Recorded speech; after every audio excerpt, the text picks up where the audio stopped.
So I was thinking about my dad last night and his political philosophy, if you can call it that. It's a stretch to be able to call it that. I've told the story on air before, but my dad passed away in 2011. He had lung cancer, very young age. He was 56 years old. And, you know, we never really got too much into politics, but we discussed it a little bit here and there. And I got a pretty good sense of where his mind was at when it came to politics. Now, my mom, she grew up in a Republican family. She voted Republican most of her life. In the last few elections, she just couldn't do it. There's a Democrat under there. There's a liberal under there, under all the layers of training and direction where they pushed her in a Republican direction. And she voted for Obama twice because she said, I can't, that party's too crazy. Now, my dad, on the other hand, he really didn't vote. I mean, I think he voted a few times, but he kind of just stopped voting at a certain point. And when you talk to him about his beliefs, he was this weird brew of like pseudo right-wing beliefs / some conspiracies / I don't know what I'm talking about, but I'm just going to talk to hear myself talk. It was a mix of all those things. But the core of how he viewed politics and how he viewed the world was, look, they're all so goddamn corrupt and they're all such goddamn liars that I'm not going to waste my precious time going to the voting booth and pulling a lever for one of them. It just ain't worth it. It's not worth it. Now, there are times when if you reminded me of that, I would say, oh, so that's silly of him, and he's wrong. But the older I get, and the more elections I see, the more I look at that point of view, and not that I agree with it, because I obviously vote whenever I can, but I look at it and I go, yeah, I see where you're coming from. I see what you mean. I understand that feeling. I understand that desperate notion. And we've discussed it a lot recently. So I've spoken about the what I call the enemies of justice Democrats. You have, of course, the Republicans. I mean, that's obvious. They're almost the entire party the whole point of it is to be a front for corporate America and to implement a backwards social agenda. I mean, there are exceptions, and there are ones where we can work with them on some issues, like Rand Paul, and honestly, even like Trump on some issues, like TPP. But by and large, that party is just too far gone. So there are enemies. Our other enemies, of course, are the corporate Democrats. Then you have what I call the defeatists and the political nihilists, who believe stuff like, well, the election fraud is so bad that it is not even worth it to try to get progressives, true progressives and liberals, principled people elected until you deal with that first. But then now there's a fourth thing, which, is an obstacle to Justice Democrats, which I couldn't have foreseen, which is what I'm describing now. Apathy. Deep, deep apathy. And again, I want to stress, it's not their fault. Like, it's not these people's fault. I get it, man. For people who just check out of politics and are like, look, they're all liars. It is what it is. So I'm just not going to waste my time, effectively. It's not their fault. They've been burned so much by the system that they're like, fuck this. I mean, if you look at an election where it's Bill Clinton versus George H.W. Bush, can you really blame people for going, ugh? You have conservatism versus neoliberalism. Yay! You have, with Trump and Hillary, neoliberalism versus weird conservatism that's like populist, bigoted conservatism, but you don't even know what Trump believes because all the populist shit turned out to, or I should say most of the populist shit turned out to be just a cover to actually get in there and appoint Goldman Sachs for Treasury Secretary. So yeah, you can't blame these people. But here's the thing, man. At a certain point, if you shut off to politics, if you just close yourself down to politics, if you say no more, I'm just done, I'm checking out of it completely. So you're never touching base, you're never checking back in, you're never saying, well, maybe something else is going on, maybe something new is going on. Well, in ancient Athens, they had a word for that. Idiot. When you and I think of idiot, we think of like, oh, dolt, moron, dunce, not smart person. In ancient Athens, the word idiot meant somebody who's so obsessed with private affairs and self-centeredness that they're totally a private person and in no sense a public person. So they don't care about public affairs, they don't care about government, they don't care about democracy. So when you have a movement like Justice Democrats and you get the word out there, then there's no excuse.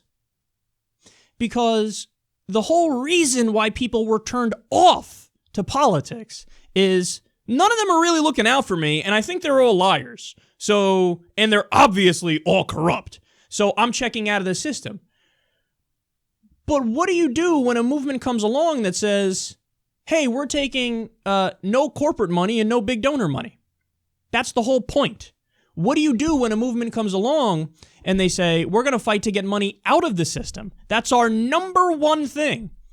What do you do when a movement comes along and they say, hey, you're getting fucked? Did you know that? Did you know that Britain has universal health care, Canada has universal health care, Australia has universal health care, Norway, Denmark, Iceland, Sweden, France, Germany, virtually every modern nation. In fact, it's not virtually, it is every modern nation has universal health care. So you get sick, you go to the doctor, you get help, you go home, you don't pay anything out of pocket. You pay nothing. So you, meanwhile, you can go bankrupt from medical bills. Medical bills are the number one cause of bankruptcy in the U.S. We have 45,000 people that die every year because they don't have access to basic care. So what do you do when somebody comes along and they say, hey, we're going to make it so that all those tax dollars that, you're spending to fight unnecessary wars overseas and nation build and give a bailout to Wall Street and give a corporate welfare check to ExxonMobil, all that, forget all that. We're going to reallocate all those resources and put it into you. We're going to invest in you, the people. We're going to invest in education. We're going to have universal college because guess what? When you educate the citizenry, it pays dividends. It makes it so that, people are more prosperous. They get better jobs. There's only upsides to people being more highly educated, and the investment is more than made up for on the back end because there's people are much more prosperous after they get an education. So what do you do if you're politically apathetic and you've checked out of the system? How do you rationalize dismissing the movement that is the answer to your apathy? A movement that comes along and says, we're for universal health care, we're for universal college, we're for making the minimum wage a living wage, we're for ending the unnecessary empire with all the nation building where we have 800 bases around the world at a cost of $100 billion a year just to maintain. What do you do when that movement comes along? What do you do when a movement comes along that says, we're actually going to throw the crooks in jail on Wall Street? Fraud was a business model. Goldman Sachs isn't going to be appointed to the administration. They're going to be appointed to a prison cell. What do you do when they come along? What do you do when people come along and they say, Goldman Sachs, or excuse me, not Goldman Sachs, I already mentioned them, Glass-Steagall. What do you do when they come along and say, hey, yeah, Glass-Steagall, that rule that made it so you separate commercial banking, which is for you and me, from investment banking, which is high-risk casino capitalist garbage? Well, now you have the financial institutions can bet in any way with your money, and it could be crazy casino capitalist bets that are eventually going to go belly up, as any gambler could tell you. Well, what do you do when somebody says, oh, no, we're going to bring back that wall of separation between commercial banking, safe, and investment banking, high risk? For you to sit that out, well then, the ancient Athens term, idiot, becomes much more relevant. See, again, I just told you, I'm sympathetic to that idea and that philosophy. That you look at all, the recent elections. I mean, maybe there was a flicker of hope with Obama because of some of his rhetoric, but that turned out to be a flop ultimately because he was a milquetoast, neoliberal, centrist, hawky kind of guy. Not saying he didn't do some good things, he did, but, not good enough. So I get it. When you have shitty candidates, your reaction can be shitty, and it makes sense. But when you have Justice Democrats, a movement come up that says no corporate money, no big donor money, it's a movement built by the people, of, by, and for the people. We have a platform that represents what the American people want. What you're begging for is what that platform represents. Now there's no excuse. The problem as it was, and as it currently is, but we're fixing that. But the problem is, when you looked at the Republicans, everybody knows, oh, you're a wolf in wolf's clothing. Like, yeah, you're there screaming into a megaphone, I'm going to fuck you. It's like the great billboard that was about Trump, where it was a picture of a wolf, and there were sheep all around looking at the billboard, and it said, I'm going to eat you. And one of the sheep had a little blurb over its head that said, well, at least he's honest. So that's what the Republicans are. The problem with the Democrats is that they've been a wolf in sheep's clothing. Is that they say the right things, but when push comes to shove, they don't do the right things. They're quite corporate and very establishment, and they're representatives of the status quo, and they're for business as usual. And they take that donor money and they do the bidding of their donors too. So again, not saying there's no difference between the two parties, but it ain't enough to make people who are apathetic go, all right, I'm excited to go vote.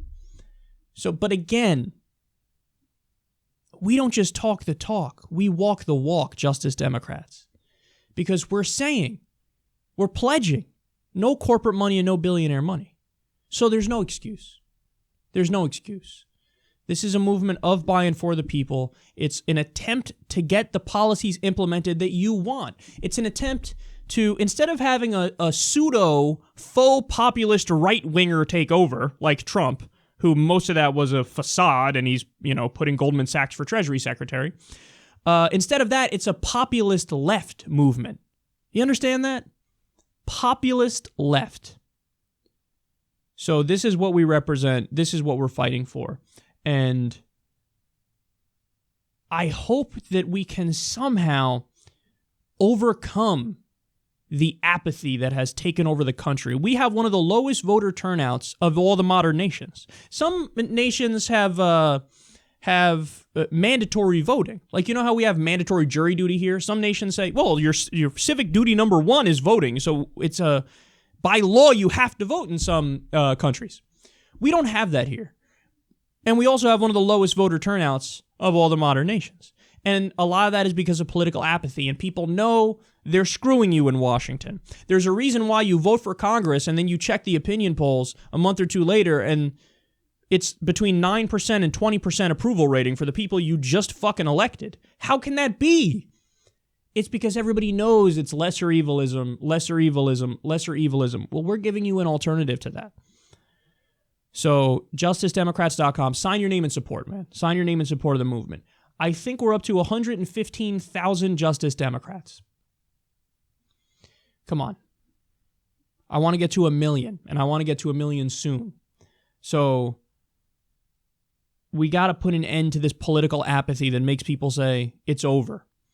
And when you're giving people a viable alternative, and they still refuse to take it, or they're not paying attention to it, well, then at a certain point, I'm no longer sympathetic to your apathy. And I begin to think of you as an idiot in the old Athenian sense.